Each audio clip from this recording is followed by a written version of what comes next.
le personnage phare du conte Picard.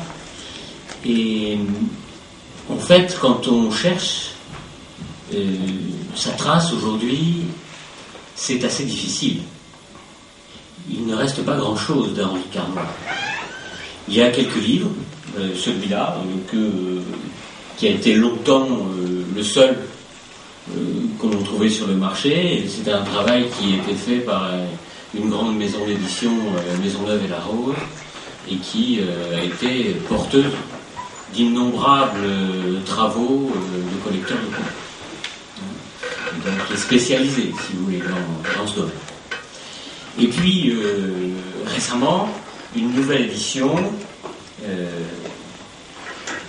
reprend, qui est préfacée par spécialiste du conte, pour le coup, et qui s'appelle Morvan, et qui nous donne un travail beaucoup plus complet encore que ce que donnait Maisonneuve et La Rose, avec une préface qui est une préface intéressante sur la vie d'Henri Carnoy. Alors je vous disais que chercher la trace d'Henri Carnoy, c'était un peu un défi quand même, parce que son œuvre originale est assez dispersée.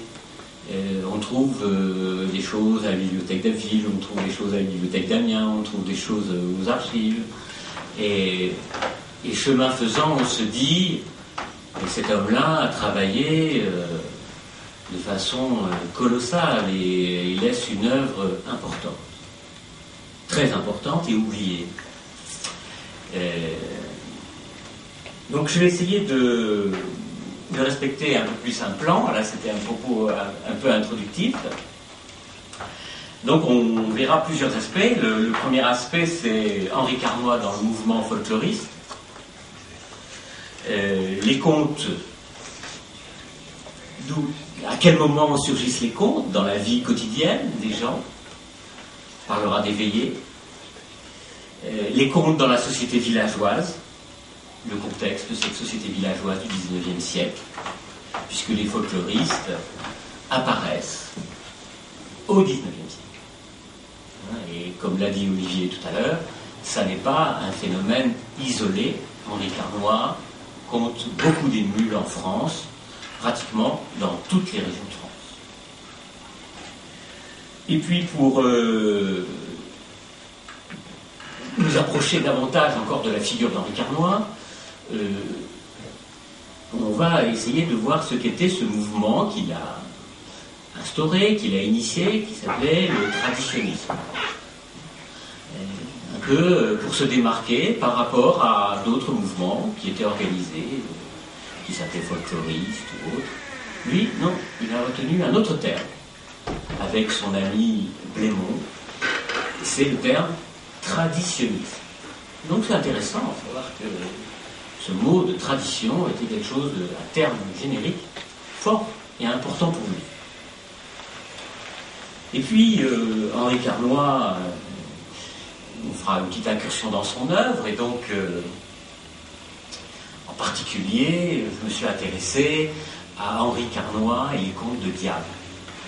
Vous savez que le diable est quelque chose de longtemps présent dans la tradition orale,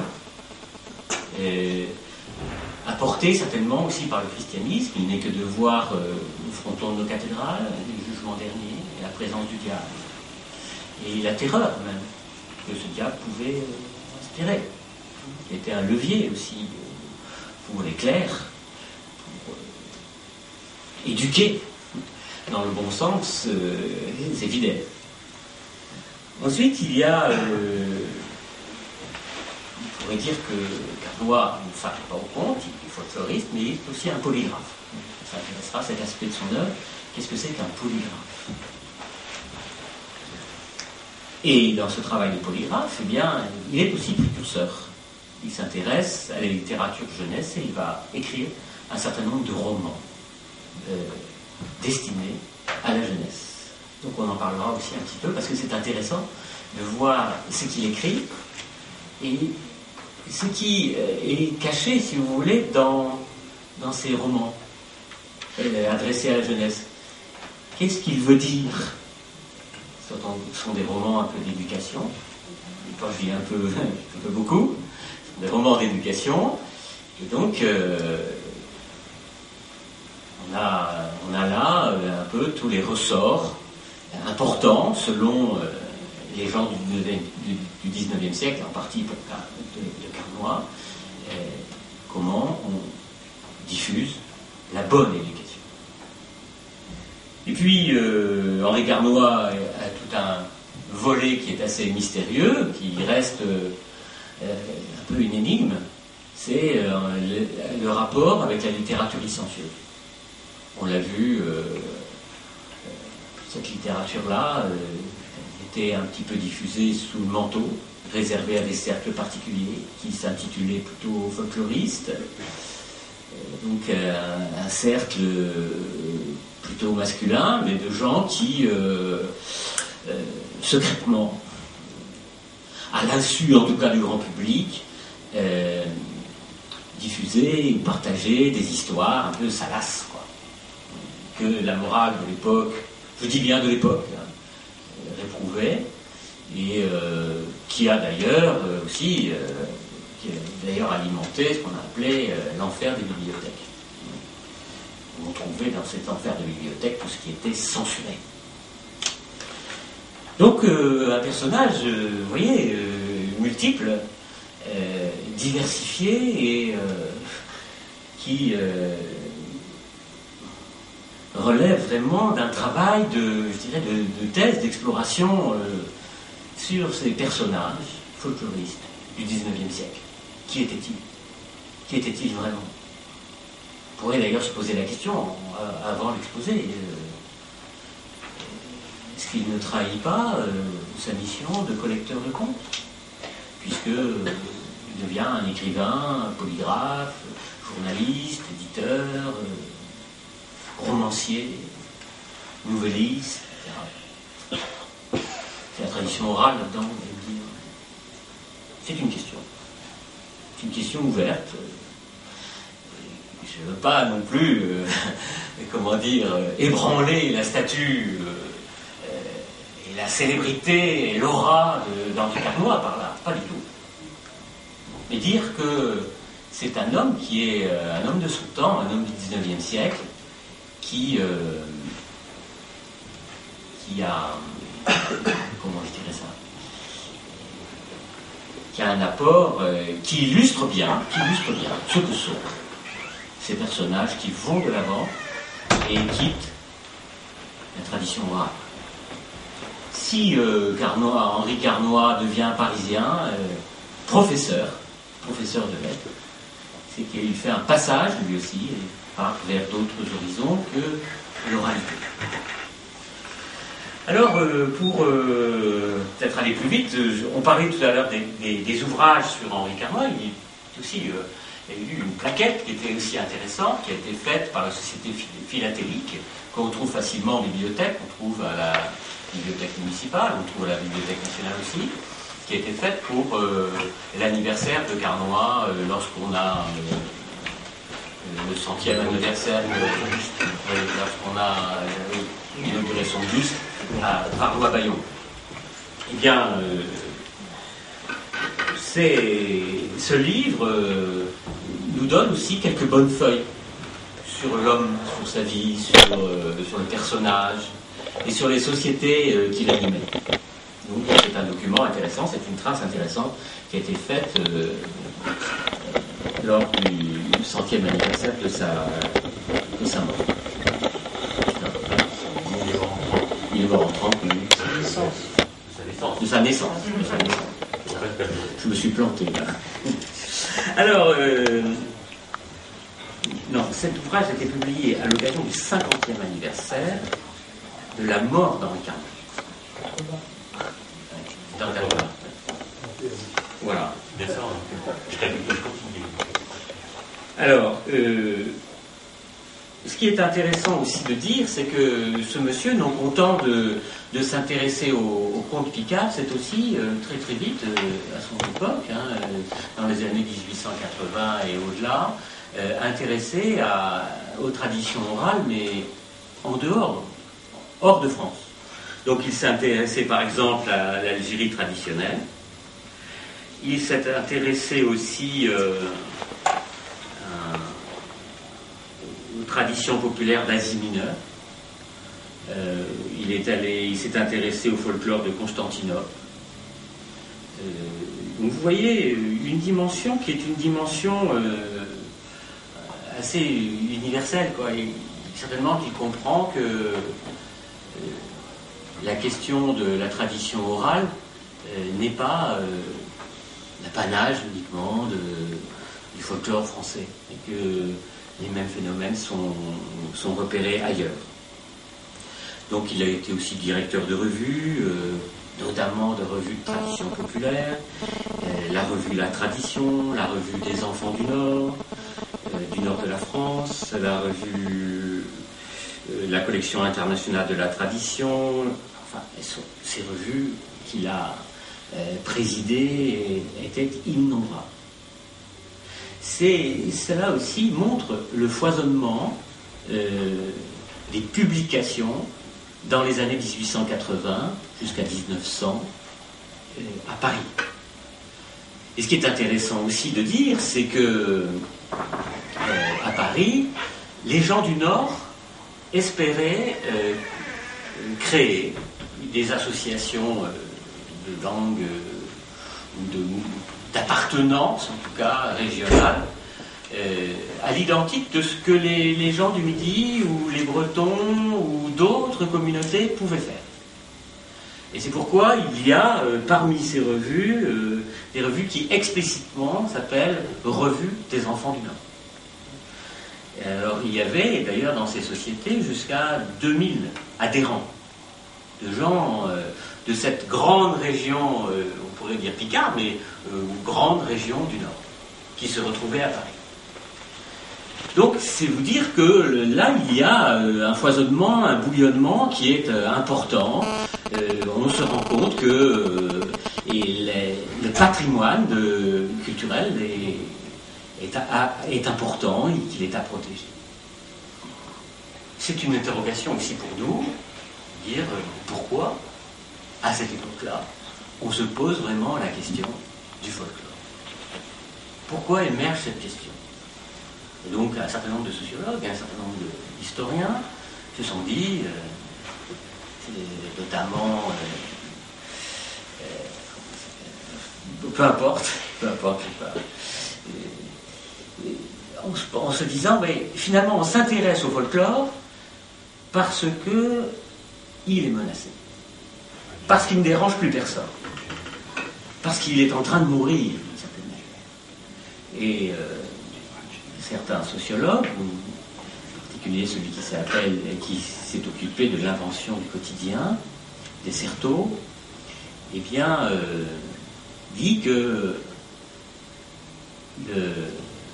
ce mouvement folkloriste prend toute son importance au moment où la tradition orale meurt et elle disparaît.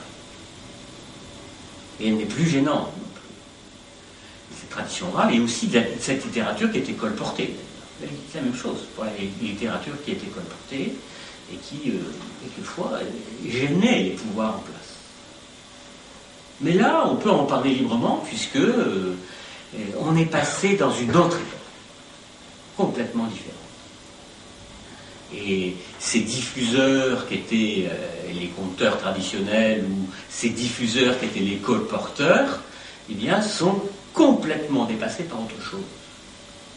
C'est le phénomène de l'édition, c'est le phénomène de l'industrialisation, c'est le phénomène du papier, c'est le règne du papier partout. Et d'ailleurs, si on prend bien la trajectoire de Termois, d'homme qui s'intéressait à la tradition orale, il devient complètement un homme de lettres, un homme de plume, un homme de l'écrit, du papier, des revues, des dictionnaires biographiques. Je n'ai pas parlé de ça, mais il a été un grand auteur de dictionnaires biographiques de tas de gens, dans tous les domaines. Et ce qu'il a écrit est considérable, aujourd'hui oublié, mais à l'époque avait son importance. sur le plan politique, sur le plan des idées, sur le plan de l'histoire, sur le plan des régions. Et donc Carnoy s'est essayé à ce travail-là pendant très longtemps.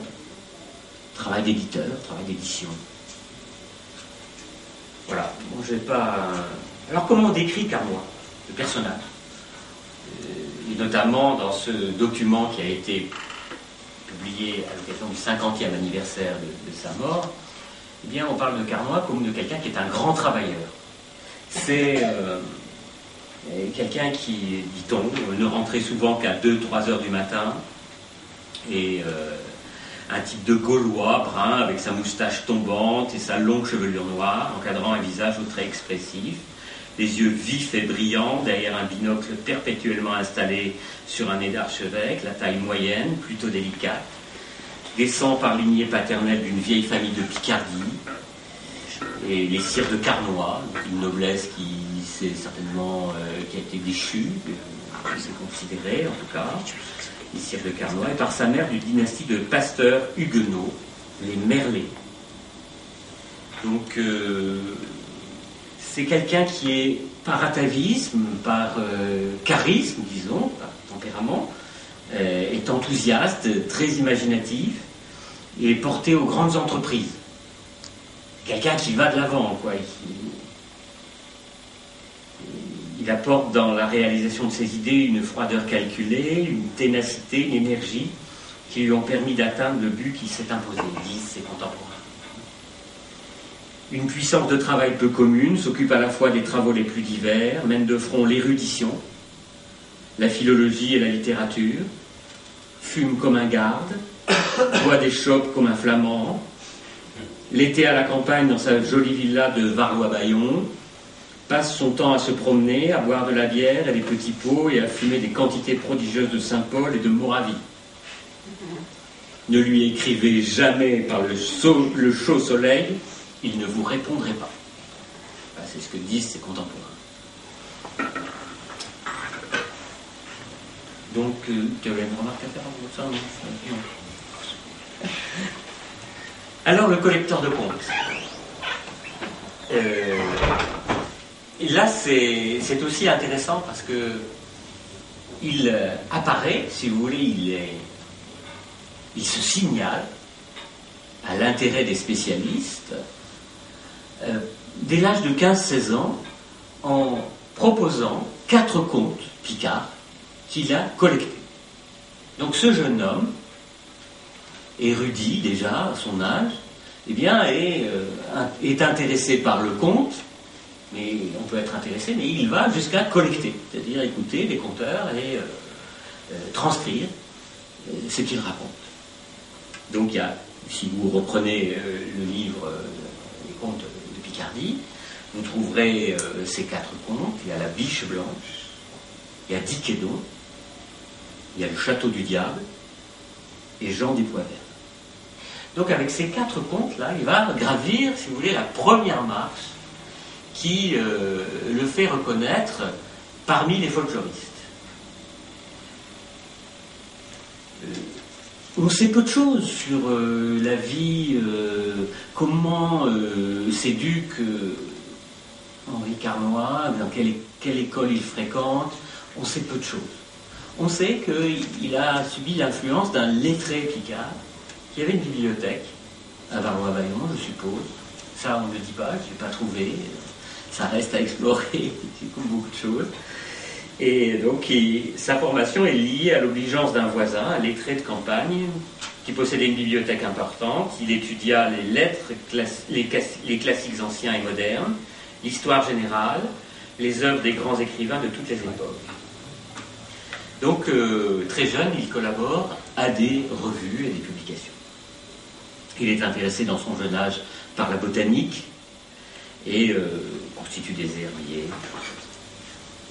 Il découvre le premier numéro de la revue de folklore qui s'appelle Mélusine, qui est une revue à grand rayonnement. Et cette revue Mélusine, j'en ai trouvé quelques exemplaires, notamment un à Amiens. C'est très intéressant parce que on y retrouve ses contemporains. Des gens comme Cosquin, par exemple, des gens comme Sébillot, et qui écrivent dans Mélusine avant même d'être à l'initiative de revues, d'autres revues qui vont apparaître à ce moment-là.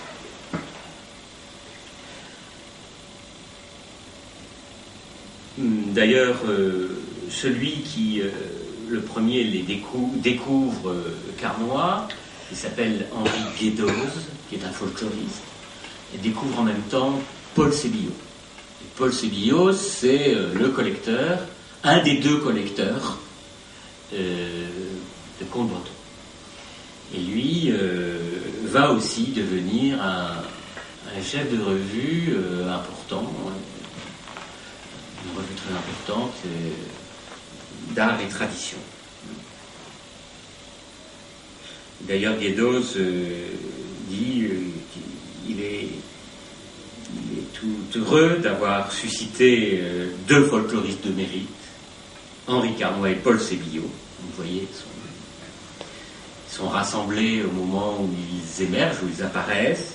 Il les nomme par ordre de date. En effet, Henri Carnoy, encore écolier dans son pays de Picardie, connu, je ne sais trop comment, les numéros de Mélusine.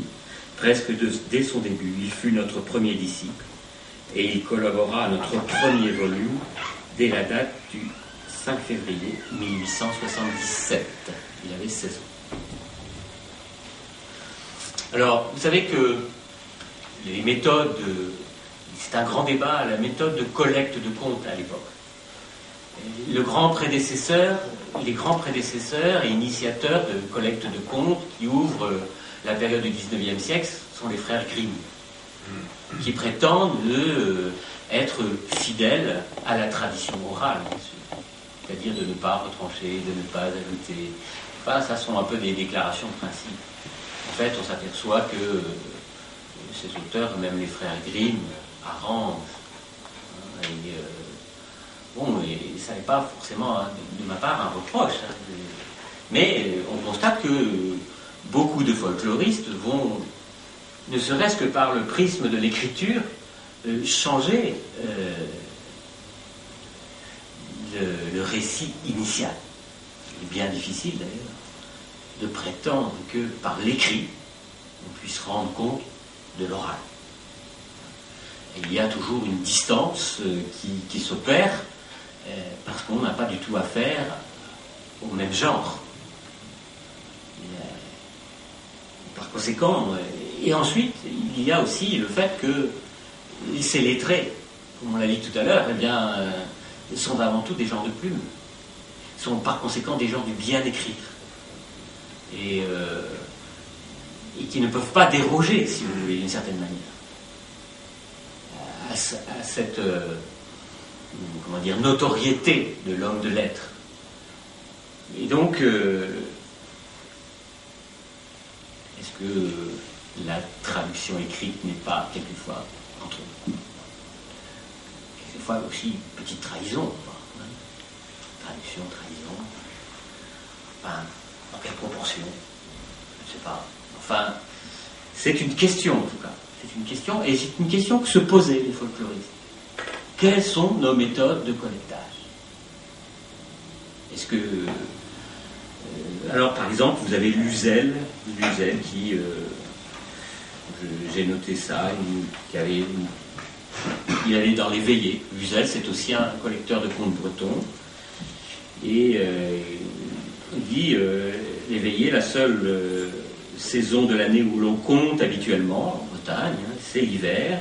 Durant de longues veillées, chaque foyer, que ce soit dans un manoir, une ferme riche ou une pauvre chaumière, a alors ses chanteurs et ses conteurs, parfois outre le personnel ordinaire de la maison.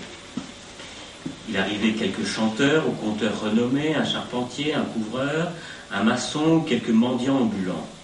Alors tous les voisins étaient avertis, après leur souper, ils arrivaient des villages environnants, puis s'en retournaient vers 10 heures en chantant. Alors Luzel opte pour une fidélité et une exactitude rigoureuse, une collecte méthodique. D'ailleurs, on a retrouvé les cahiers de Luzel et on décrypte bien sa méthode. Alors, quelle était la méthode de Carnoy? Carnoy, d'entrée de jeu, il ne donne pas beaucoup de définitions théoriques, mais d'entrée de jeu, il pratique la collecte en professionnel et publie l'année même. Donc il va très très vite. Certains collecteurs vont collecter un corpus de comptes et vont attendre d'en avoir un certain nombre pour le publier. Mais lui, pas du tout. Il collecte et immédiatement il publie dans des volumes. Et alors, il a une méthode qui lui est propre, c'est un travail d'écoute, sur les pas de magnétophone, hein, et un travail d'écoute, un travail de mémoire. Par respect pour le conteur, il ne prend pas de notes devant lui. Il écoute. Il fait. Et puis, si l'histoire lui paraît incomplète ou s'il lui manque des choses, il revient une deuxième fois, puis une troisième fois l'écouter encore. Donc, d'une certaine manière, Carnoy s'imprègne de la parole. Je crois que ça c'est intéressant parce que c'est comme ça aussi dans la tradition orale, on s'imprègne et c'est comme ça aussi qu'on apprend et qu'on est capable de répéter. Donc il y a là sans doute un gage de fidélité. Et puis ensuite il fait un travail d'écriture ou de transcription en respectant, dit-il, la parole contée. Mais comme ses contemporains, Carnoy est un professeur, est un homme d'écriture et ne va pas déroger au style de l'époque. D'ailleurs, Laurent Deville nous dit souvent que quand il parle des contes de Carnoy, que le style aujourd'hui nous paraît un petit peu désuet, un petit peu emprunté peut-être même, par rapport à ce qu'on attendrait d'une parole contée. Mais ça c'est une question, c'est encore une question. Et je n'ai pas des réponses définitives. Je crois que l'intervention ce soir sera émaillée de questions comme ça.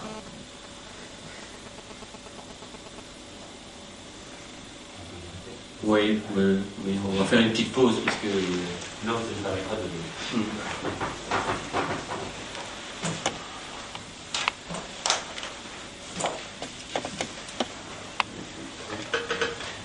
Ah oui, je ne suis pas à l'origine de la plaque à Bernard-Bagnon. J'avais donné l'idée de planter des charmes au buste à côté du buste d'Henri Carnoy, parce que Carnoy, le nom viendrait de charme, l'endroit planté de charme. C'est un mot picard, hein, c'est courant. Donc là, on s'était posé la question quel conte dire, et on était tombé sur le même conte. Ah oui, on s'est aperçu tout à l'heure quand on s'est dit tiens, c'est celui-là qu'il faudrait dire. Hein, c'est un conte très court, c'est Sabbat du bois d'Orville. Alors Orville, ça se situe dans le Pas-de-Calais, si je ne me trompe pas, c'est à côté de Thiers, qui est dans la Somme. Hein, vous voyez un petit peu là, du côté de Doullens. Hein. Alors je ne sais pas si c'est le bois d'Orville, parce que je voulais aller vérifier là-bas si le bois d'Orville est sur le territoire de Thiers ou s'il est sur le territoire d'Orville. Enfin bon, hein, tout ça ce sont des questions administratives. Ouais. Donc le Sabbat du bois d'Orville. Dans le bois d'Orville, près de Thiers, Somme, se trouve un espace d'environ 50 arts de superficie et de forme circulaire et dont la végétation contraste fortement avec celle du reste du bois. Quelques bouleaux rabougris et quelques genêts seuls poussent dans cet endroit maudit, près duquel est une petite mare remplie d'une eau toute croupie. Ce lieu est désigné par les paysans des environs sous le nom de bois au fée. Voici ce que l'on raconte sur cette partie du bois.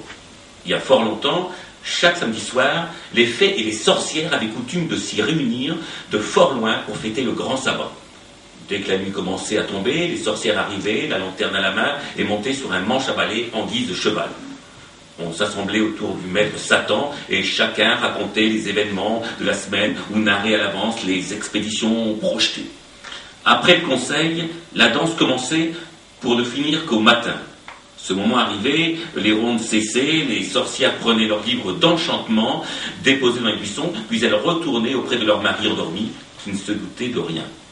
Mais un jour, il arriva qu'un paysan, ayant remarqué la lueur bien connue des lanternes dans le bois d'Orville, la fantaisie lui prit de savoir à quoi s'en tenir sur ces lumières, et en même temps sur les assemblées des fées et des sorciers.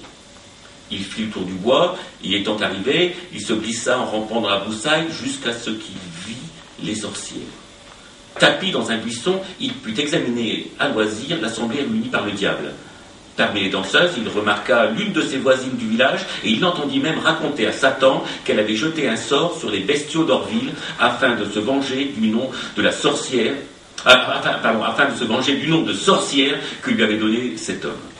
Elle ajouta que les bestiaux en étaient morts aussitôt.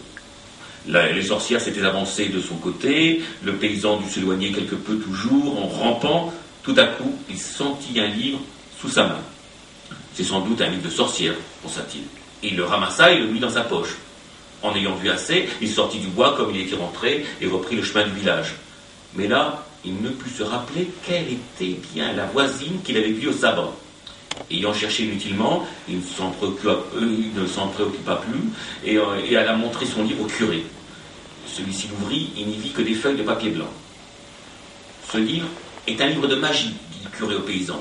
Les sorciers et les démons seuls peuvent y lire des choses que nous n'y voyons point. Il te faut samedi soir rapporter ce livre aux sorcières, sinon il t'arriverait malheur. Au sabbat suivant, le paysan retourna au bois aux fées, il trouva les sorcières qui l'accueillirent avec joie, leur rendit le livre et se retira. Mais jusqu'au bout du bois, les fées et les compagnes l'accompagnèrent en disant « Tu as bien fait de rapporter notre livre, tu as bien fait de rapporter notre livre, tu as bien fait, il t'en aurait coûté fort cher, bien cher, tu as bien fait. » Et se firent de gros corbeaux, si nombreux qu'on eût cru que tous les corbeaux des pays voisins s'étaient donné un rendez-vous. Ils le suivirent jusqu'au village en croissant. Le paysan put rentrer chez lui sans autre incident. Voilà, c'est l'histoire. Donc ce qui est intéressant, c'est qu'il y a le livre c'est un grimoire. Alors là, on ne parle pas de grimoire, on parle de livre d'enchantement. C'est un très beau mot. Merci Laurent. Donc, j'ai oublié de dire que lorsqu'on parle des folkloristes, on est bien quand même au XIXe siècle et on a un souci d'exactitude, de scientificité aussi.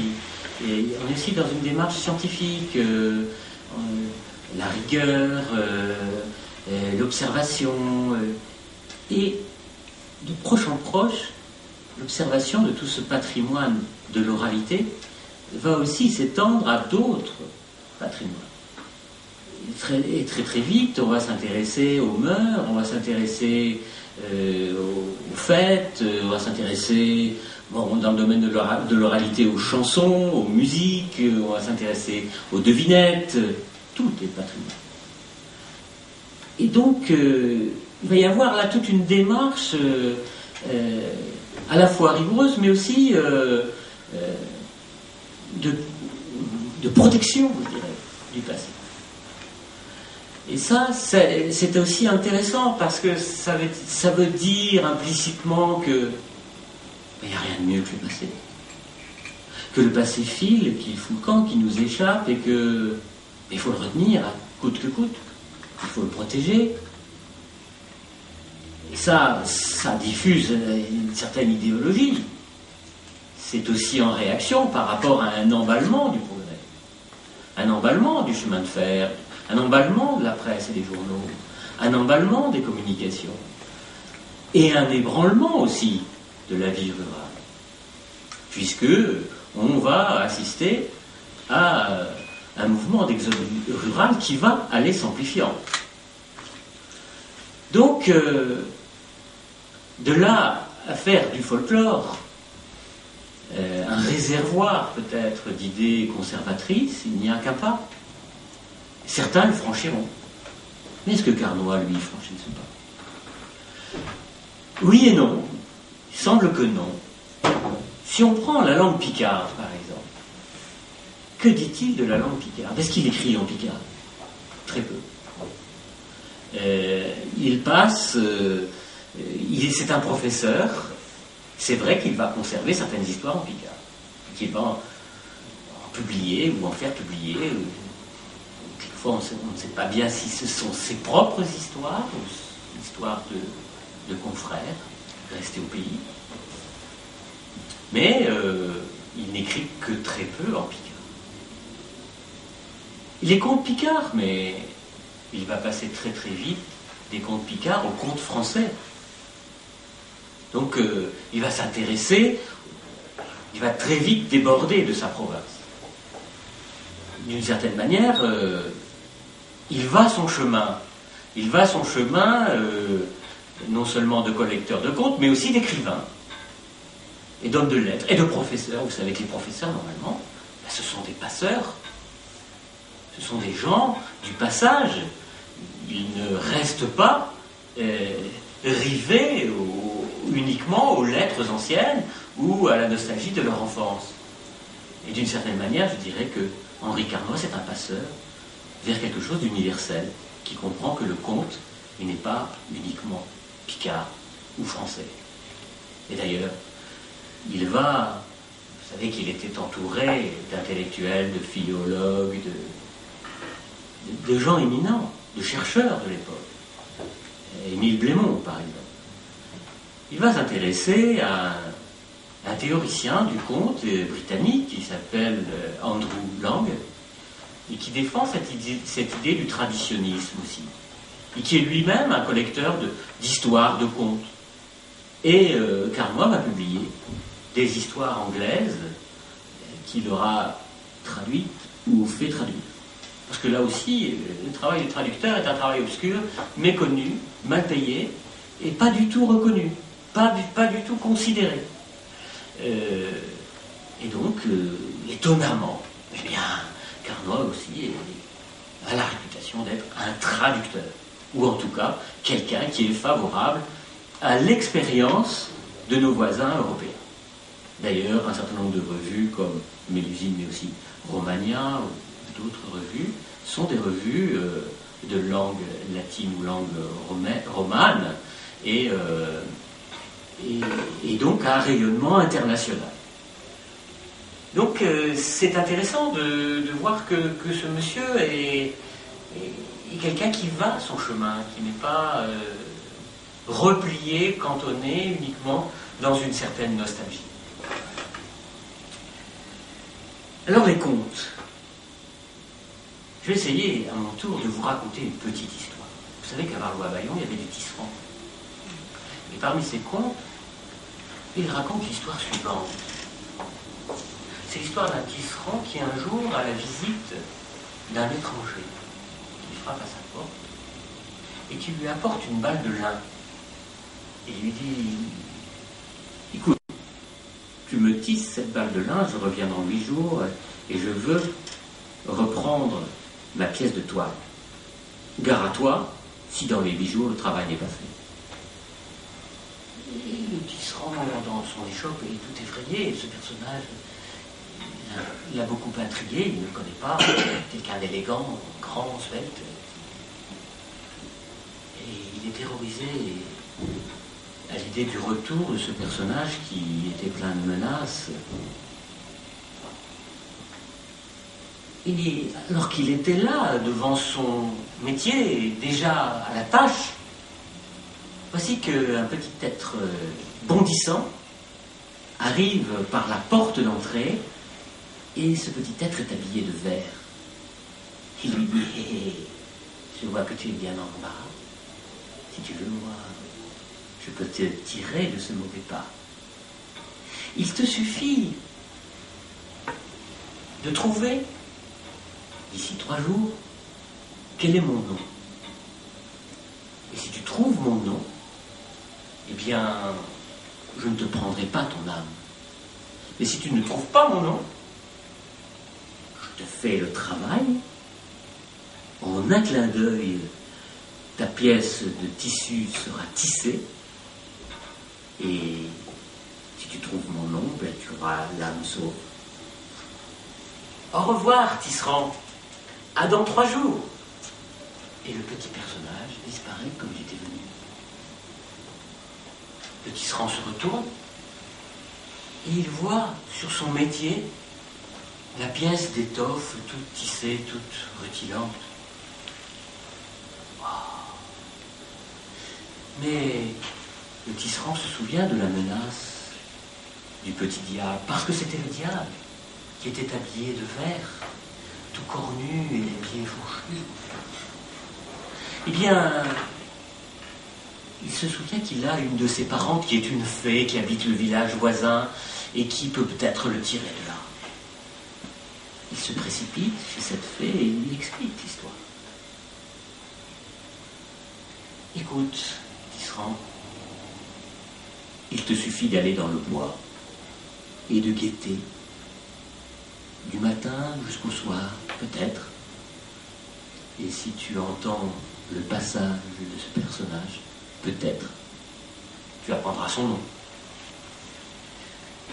Ce que fit le Tisserand, il se rendit au bois et là, il attend. Il attend longtemps. Le temps passe, il s'ennuie et il a bien envie de rentrer chez lui. Le jour baisse et tout à coup, il voit une ombre dégringoler d'un arbre et puis il entend des branches craquer et il entend une voix qui dit « Dis qu'est donc chez Manon, il ne le sert au pont. Dis qu'est donc chez Manon, il ne le sert au pont. Dis qu'est donc chez Manon, il ne le sert au pont. » Ah, et vite il retourne chez la bonne fée, cette parente qui habitait le village voisin. Il lui dit « Voilà ce que j'ai entendu. Un personnage qui bondissait comme une ombre dans le bois et des branches craquaient et qui disait « Dis qu'est donc chez Manon, il ne sert au pont. Dis qu'est donc chez Manon, il ne sert au pont. » Et ben voilà, tu as l'énigme, tu as le nom du diable et tu vas pouvoir te jouer de lui. Tu vas pouvoir t'amuser, te moquer de lui. Et le Tisserand rentre chez lui, se met devant sa cheminée. Il attend. Et là, en une gerbe d'étincelles, sort de la cheminée un petit être bondissant. Ce petit homme vert, tout ricanant, qui dit « Hé, Tisserand, est-ce que tu sais mon nom ?» Eh bien, écoute, j'ai peut-être une idée. Est-ce que ton nom, ce ne serait pas Jean? Eh non, ce n'est pas Jean, non, c'est pas Jean, mon nom. Tu as 3 chances. Il t'en reste 2. Est-ce que ton nom, ce ne serait pas Pierre? Non, c'est pas Pierre. Est-ce que ton nom, ce ne serait pas Dickedo? Et là, comme dans un orage, le diable disparaît par la cheminée, et puis une fumée l'accompagne, une fumée opaque qui envahit la masure du Tisserand. Le Tisserand étouffe dans cette fumée, il est obligé de sortir. Et le diable, tellement mécontent d'être déjoué, est parti. Il a disparu, et depuis son temps-là, le Tisserand ne l'a jamais revu. Voici, voilà, l'histoire d'Henri Carnot. Voilà, donc ça c'est une histoire de diable, et il y en a comme ça quelques-unes dans les recueils d'Henri Carnoy.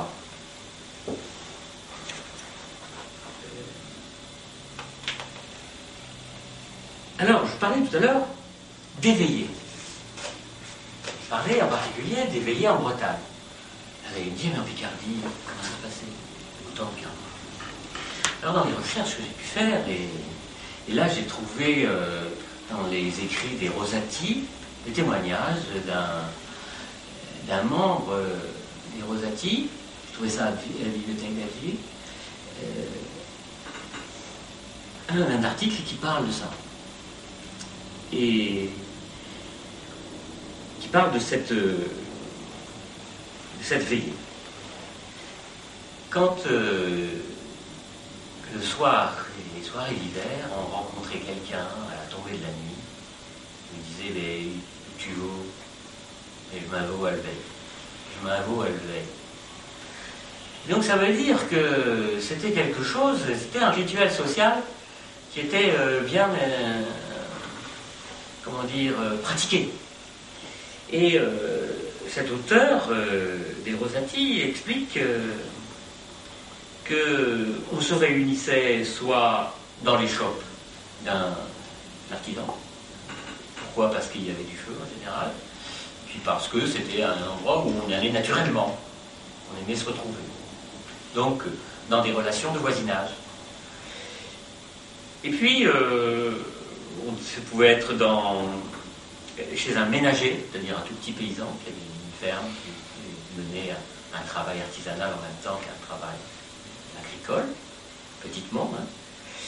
Et puis, ça pouvait être aussi dans une cave. Et j'avais trouvé ça d'ailleurs dans la préface du livre de Maisonneuve et la Rose. Dans la préface, ils en parlent. Dans des caves, curieusement. Parce que, prétendent les contemporains, c'était des lieux faciles à chauffer, faciles à éclairer, ou des souterrains. Donc ça, c'était un peu... Là, il faut se dire aussi qu'on est dans une période j'allais dire de précarité, mais on ne prenait pas ce mot-là, de pauvreté, de rareté quand même. Rareté de l'énergie, rareté du chauffage, de l'éclairage. Donc on se rassemblait autour d'une source de chaleur et d'éclairage, et un peu à l'étroit, quoi. Et autour, c'était la nuit.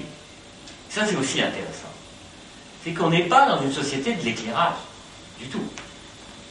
Donc, le silence et la nuit font que on se resserre et on a un partage qui peut être un partage aussi plus fort que peut-être aujourd'hui, ou différent en tout cas. En tout cas différent. Je ne le fais pas dans la nostalgie, c'est comme ça. C'est la même chose dans le voisinage avec les animaux, la proximité avec les animaux. C'est aussi quelque chose de très fort, ça. C'est que l'animal, dans la société rurale, la société agricole, est une source à la fois une source de chaleur, mais une source aussi de nourriture. Elle procure le lait, elle procure peut-être le beurre, le fromage, enfin, et tant d'autres choses encore. Et par conséquent, il y a une certaine sacralité, une importance, et une proximité, et un voisinage avec l'animal qui fait que on comprend pourquoi aussi certains animaux pouvaient parler. Depuis l'Antiquité d'ailleurs. Dans certains contes, on dit que certains jours, à certaines heures, les animaux parlaient, en particulier au moment du solstice d'hiver. Chez les Romains en particulier. Mais dans la société du XIXe siècle, qui est celle de Carnoy, ou juste avant Carnoy, dont parle Ponchon, on est dans ce contexte rural, extrêmement proche des animaux, dans le silence et dans la nuit. Alors, cette veillée, qu'est-ce qu'on y faisait? C'était un lieu de rencontre durant les longues soirées d'hiver, entre 5 et 9 heures. Les femmes tricotaient, les hommes fumaient des pipes et tous cancanaient, riaient, autant qu'ils pouvaient aux dépens des absents, et puis se rabattaient sur le passé, et c'était à n'en plus finir. Des faits de guerre, des contes de sorciers, des histoires de brigands, assez souvent agrémentées d'une chanson en vogue. Vous voyez, ça recoupe pas mal ce que disait Musel tout à l'heure. Autre particularité, les fileuses se réunissaient tous les jours, le dimanche excepté. Le samedi, les jeunes gens assistaient à la veillée. Quelquefois pour faire des mauvais tours. Enfumer la boutique par Estreux del Clichet, y lâcher des pierrots attrapés en passant dans les couvertures de chaume, ou lâcher un chat surexcité. Donc on faisait des farces, qui étaient des farces quelquefois un peu violentes. On allait quelquefois jusqu'à hisser les rouets des femmes au sommet des arbres les plus proches. Et la veillée, c'était le lieu de rencontre où les jeunes gens pouvaient courtiser leurs belles. Ça, c'est aussi intéressant.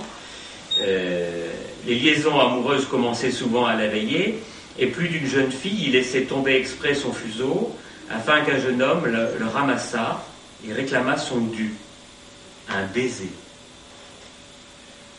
Le galant avait en effet obtenu ainsi El Droé d'un Braché. Ces réunions festives pouvaient aussi être l'occasion de boire et partager gâtieux, landimol, Tarte al Bazai. Bon, une petite histoire, peut-être, Laurent?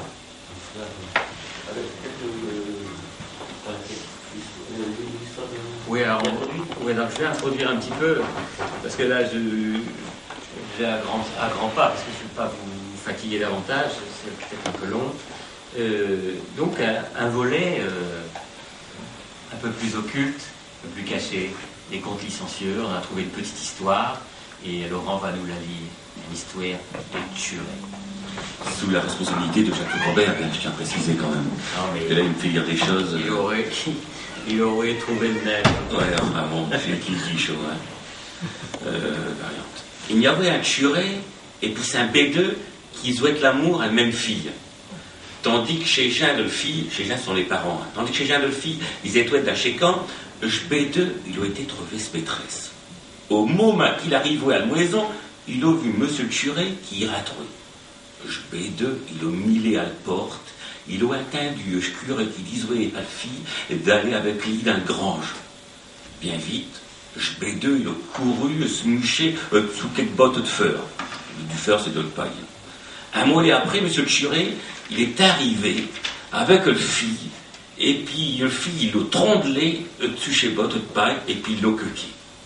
Quand il a eu fini, le fille, il a dit, ouais, mais, monsieur le curé, si jamais on m'avait été fait un enfant, faut que je devarais. Ne te casse pas la tête, qu'il a dit le curé, je le mettrai sur le dos de B2. Tout le monde croira. Tout de suite, B2, il s'est démouché, et puis il a dit en relevant, vraiment, monsieur le curé, il ne m'a plus que chaud, m'avoir fait un enfant, tu me penches, et puis acheteur, vous le remettre dessus ma dos. C'est la responsabilité de Jacques Robert. Merci Laurent. Alors, on en était à la... Comment dire, à la société villageoise et à l'importance à la richesse, si vous voulez, du tissu social. Avant, les grands mouvements d'exode rural et d'affaiblissement, on pourrait dire, les historiens parlent de grands ébranlements au moment du XIXe siècle et de la révolution industrielle. Eh bien, on pourrait dire que avant ce moment-là, les villages avaient gardé toute leur substance. C'est-à-dire que les ruraux, les villageois étaient tous là. Ils vivaient du village. Ils vivaient de la terre ou ils vivaient des produits qui étaient des ressources agricoles ou autres. Et donc, l'émergence des contes, c'est aussi le reflet de cette richesse sociale, de ce tissu social-là. Ce que je veux dire, c'est que les poètes, les créateurs, les inventeurs de contes, les liseurs, les fantaisistes, bien, ils étaient parmi les villageois. Ils n'étaient pas partis à Paris, ils n'étaient pas devenus des académiciens. C'est-à-dire que le village avait toute sa ressource, il n'était pas appauvri. Vous savez qu'à partir du moment où il va y avoir l'exode rural, il y a une certaine élite qui part. Et il y a des endroits où on pourrait dire que les villages vont se trouver un peu décérébrés, ou privés en tout cas, de certains talents qui partent. Donc, on pourrait dire que les contes sont aussi le reflet d'un potentiel créatif, ou un potentiel de création, qui est issu des rangs des villageois. Si vous savez que le conte, c'est une manière, c'est bien sûr répéter, c'est redire, mais c'est aussi recréer. C'est pourquoi on ne peut pas non plus en vouloir à tous ceux qui utilisent les contes autrement, c'est-à-dire qu'ils les réécrivent, ou qu'ils les redisent, ou qu'ils les réinventent. Les conteurs ne font pas, après tout, ne font pas autre chose. Ils ne redisent pas les histoires à l'identique. Ils les redisent à leur manière. avec leurs propres mots, avec leurs propres gestes. Et certainement que la survie de Carnoy, eh bien c'est ça. Ce sont les créateurs d'aujourd'hui, ce sont les conteurs d'aujourd'hui qui redisent, qui réécrivent avec leurs mots et avec leurs paroles les histoires. Dans ce sens où du papier renaît la parole. Donc ça, c'est aussi peut-être intéressant à signaler. Bon, je ne vais peut-être pas trop m'étendre et revenir au traditionnisme ou je vais conclure plutôt. Et je vois qu'on me fait signe. Donc, on a fait une petite incursion sur les contes de Carnoy, les contes de diable, extrêmement rapide, plus raconter ou se lire quelques histoires. Donc, je veux dire que, au départ, moi, je n'étais pas, comment dire, un spécialiste du tout de Carnoy, et je ne suis toujours pas. Mais quand même, Henri Carnoy aujourd'hui, eh bien, il est toujours vivant parce que si on essaie de se mettre dans ses pas et si on essaie de le chercher, de chercher sa trace, eh bien, elle est encore étonnamment vivante. J'en veux pour preuve la littérature jeunesse et un certain nombre de livres qu'il a commis, qui bien sûr, nous paraissent à certains égards un peu désuets, un peu naïfs, un peu candides, mais en même temps nous donnent une image de la société du temps, nous donnent une image du tâtonnement, je dirais, des contemporains de Carnoy par rapport à la modernité, par rapport à la laïcité, par rapport au progrès, par rapport à l'éducation. On trouve ces choses-là dans les romans de Carnoy. Ce roman qui s'appelle Hans Mertens, qui évidemment campe un enfant rebelle qui fait un peu son tour de sa fugue, sa grande fugue, si vous voulez, pour s'émanciper, je dirais, de sa famille. Eh bien, il va au cours de cette fugue rencontrer des tas d'épreuves, des tas de...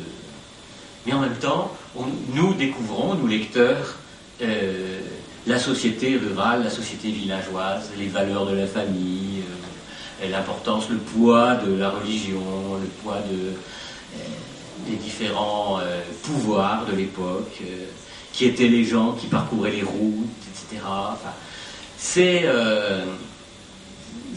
du document. C'est du document et...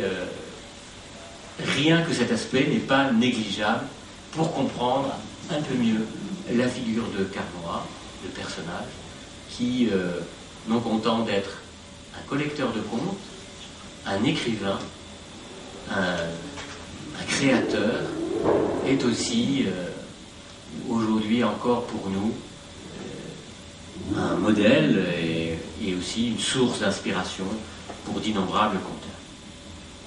Voilà, je crois qu'on va terminer par une histoire. Et Laurent va reprendre un conte de Carnoy qui, justement, il s'est approprié, Laurent, cette histoire avec d'autres supports. Montrer que, finalement, le conte, si vous voulez, de sa sécheresse écrite, de son raccourci écrit, eh bien, on peut donner aussi tout à fait autre chose, une autre production. Et je laisse la parole à Laurent qui illustre cette possibilité. En fait, donc, une petite surprise. Bon, si je suis connu comme conteur de Picardie, en fait, à l'extérieur de la Picardie à l'étranger, je suis plutôt connu comme le spécialiste Kamishiba. Donc, je suis montreur d'images. C'est une technique très spéciale. J'ai été initié au Japon, et là, c'est une variante de cette technique. Donc, j'ai repris, entre autres, parmi les contes, un conte de Carnoy. C'est le souper du fantôme, je crois que c'est celui-là, le titre exact. Mais c'est un conte qu'on retrouve dans plein d'autres régions de France. Alors, donc, j'ai travaillé avec une illustratrice péruvienne à l'époque, et donc, on a en grandes images ce conte. Alors là, le conteur est monteur d'images. Je ne vais pas vous la raconter l'histoire, simplement, je vais vous montrer en allant les images. donc à partir du conte de Carnoy, sauf peut-être à la fin. J'expliquerai pourquoi. Donc le conte raconte qu'il y avait un jeune homme qui passait à côté du cimetière, où des ossements comme ça avaient été jetés parce que le fossoyeur était en train de nettoyer le cimetière, c'est-à-dire comme ça se fait souvent avec les tombes. Il avait récupéré un crâne, il s'est dit avec ça. Et je reprends ce que tu avais dit tout à l'heure, les gens se réunissent dans les caves.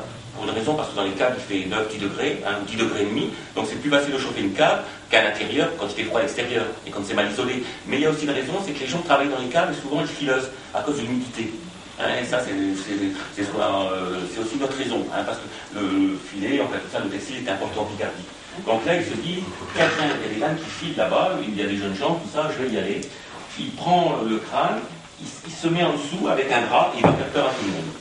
Donc il leur fait, allez, dites vos prières, patati patata, jusqu'au raconte histoire. Là, ça, vous n'aurez qu'à le dire. Mais c'est vraiment un classique des classiques. Les gens ont peur, et lui, ben, le crâne, qu'est-ce qu'il fait? Il va le ramener au cimetière. Il va le ramener au cimetière parce qu'il ne sait pas quoi en faire. Et puis comme ça, il dit au crâne, tiens, on s'est bien amusé, si tu veux, allez, je t'invite, on recommencera si tu veux. Allez, dans 15 jours, ça dit quelque chose? Il se fait bien parler au crâne, mais il ne savait pas, bien sûr, ce qui allait se passer. 15 jours plus tard, qu'est-ce qui se passe?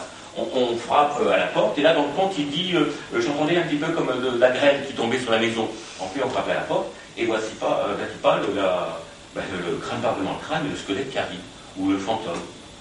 Donc le fantôme qui dit, tu m'as invité, je suis venu à ton invitation. Quoi faire?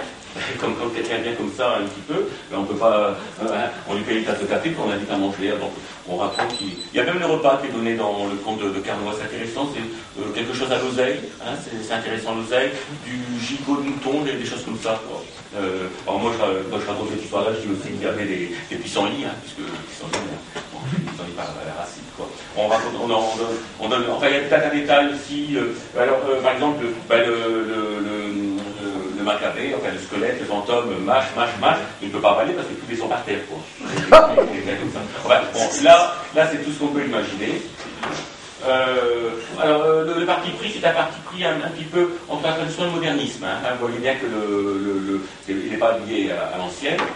Et là, elle lui dit, tu m'as invité, c'est bien, mais moi je t'invite dans 15 jours. Tu vas intervenir, moi je t'inviterai dans 15 jours. Alors là, moi je fais une transgression parce que je dis 15 jours, il a compris 2 semaines, et pendant 2 semaines, il va rester chez lui. Et 2 semaines et un jour, il sort. Mais c'est trompé parce que 15 jours, c'est pas 2 semaines, c'est 2 semaines et un jour. Et il passe à côté du cimetière, et là, à côté du cimetière, on était à l'époque de la Toussaint, et il y avait les morts qui faisaient leur tour. Les morts qui sortaient de chez eux. Et là, embarqué par les morts, et surtout embarqué par le fantôme de tout à l'heure, il est entraîné dans les caveaux du cimetière, donc dans la vie intérieure du cimetière, une vie. On retrouve un petit peu un conte aussi, d'autres contes qui ressemblent à ça chez Carnoy. Et voici en train de fêter avec tous les macabées, là, dans les entrailles du cimetière.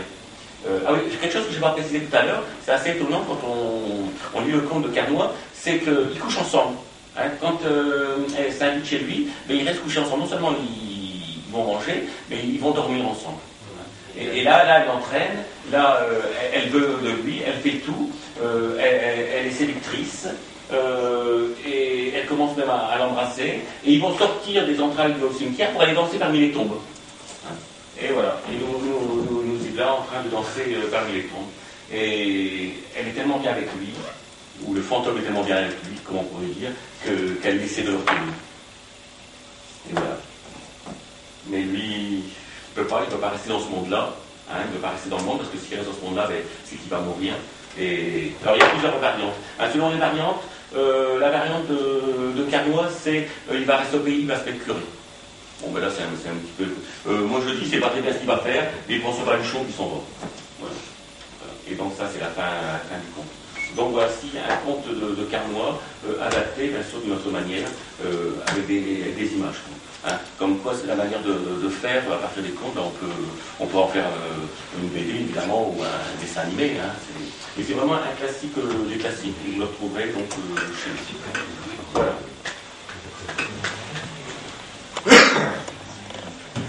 Voilà, je crois qu'on va en rester là, à moins que vous ayez quelques questions, parce que c'est vrai que tout au long de cette intervention, quelques pistes d'interrogation est élevée, et peut-être vous-même, des questions, et on peut essayer d'en parler. Si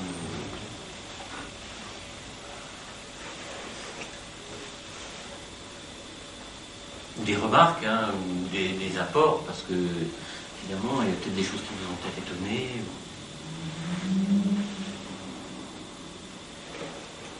Sa manière d'écrire est assez parfois un peu précieuse parfois, enfin, pas toujours, mais c'est littéraire, c'est très classique parfois. Moi je parle un peu con même, alors que les gens ne devaient pas parler comme ça, c'est évident que je ne comprends pas, les gens ne parlent pas comme ça.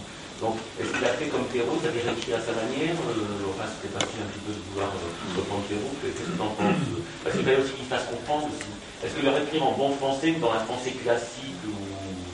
Moi, je crois qu'il écrit. Studieux, moi je dirais même parfois studieux. C'est un homme de lettres. C'est ça. Et donc, il a. Ils échangeaient quand même avec ces mots. Avec Ils échangeaient entre folkloristes. Oui. Et en fait, ils s'étaient donné ensemble la langue littéraire et compréhensible pour que les histoires de la Picardie, par exemple, du point de Carnois, puissent voyager ailleurs et qu'ils puissent faire des échanges et voir ce qui se passe dans une autre région quand on dit l'histoire du fantôme. Oui. Donc voilà, c'était aussi leur... Oui, il y a certainement un souci. Et surtout que Carnois est un peu un maître, comment dire, une sorte de collecteur au plan national. C'est quelqu'un qui va inciter les autres collecteurs à publier. Donc j'ai trouvé, par exemple, des échanges de lettres avec l'un ou l'autre folkloriste, où il les invite à publier, il leur dit le prix de revient d'un livre, et s'il veut mettre des gravures, et il fait. Et donc j'ai cette correspondance avec Achille Millien, par exemple, mais aussi avec d'autres. Et c'est vrai que Henri Carnois fait un travail d'éditeur et d'unificateur, oui, de rassembleur avec d'innombrables collecteurs. Beaucoup. Il est en relation avec beaucoup. Du Midi de la France, de l'Élan, de Lorraine. Une dimension là qui est assez intéressante. Oui. À quel public s'adresse-t-il? Et là, c'est une question un peu vicieuse. Il ne s'adresse pas à un public de villageois. Il s'adresse à un public, je dirais, averti, lettré. Donc, ce n'est pas afin de communiquer au plus grand nombre la connaissance, nous dirons, des contes, des us et coutumes. Enfin, je crois. Oui, dans un premier temps, certainement que c'est un cercle de gens avertis. Et d'ailleurs, c'est très net pour ce qui est de la part facétieuse ou licencieuse, scatologique. Et c'est clairement dit en préface que cela s'adresse à des folkloristes. Et c'est réuni pour que les folkloristes puissent avoir une trace de cette tradition orale-là. C'est intéressant d'ailleurs de nous arrêter sur cet aspect-là de la littérature licencieuse. On en a parlé, le conférencier qui était intervenu sur Astuce le Dieu en avait parlé, mais il n'est pas que Picard, hein, la littérature licencieuse, on la trouve partout. D'ailleurs, il y a Guy Nebet qui avait fait un travail très très important sur les histoires obscènes des enfants dans les cours de récréation, les histoires de Toto. On pourrait dire que l'obscénité, l'interdit se transmet oralement depuis le plus jeune âge jusqu'au cercle averti des marchands ou des maquignons qui se rencontraient entre eux un certain nombre d'histoires.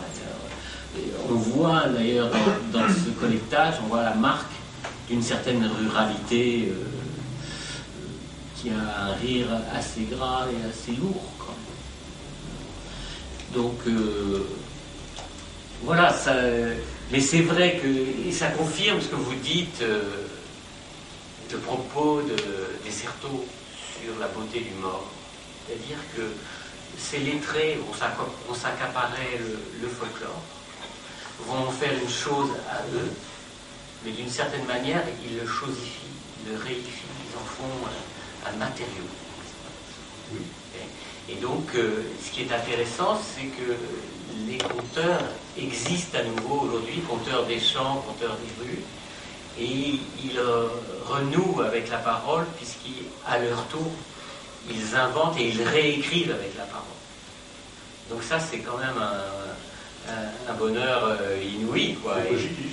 Oui, c'est tout à fait positif. Donc, d'une chose qui était malgré tout assez morte, surtout quand on ajoute les aspects un peu désuets de la langue aujourd'hui, qui n'est plus une langue très vivante et très parlante pour nous. Je pense que le travail des conteurs est un travail important de recréation. Voilà. Ouais. Voilà, je crois qu'on va s'arrêter là. Si vous n'avez pas d'autres observations, je vous remercie de votre bienveillance, de votre indulgence, de votre écoute, et j'espère que nous continuerons à nous intéresser aux collecteurs de contes et à Carnoy, à Picardie, parce qu'effectivement, cette période du 19e siècle est une période extrêmement riche, brillante.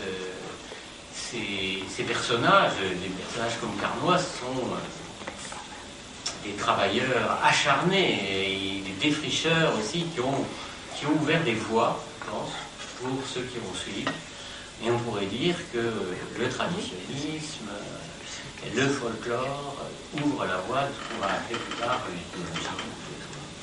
qui va se construire d'une façon beaucoup plus scientifique encore. Mais déjà, ils avaient un souci de protection, d'observation et de scientificité. Voilà. Merci.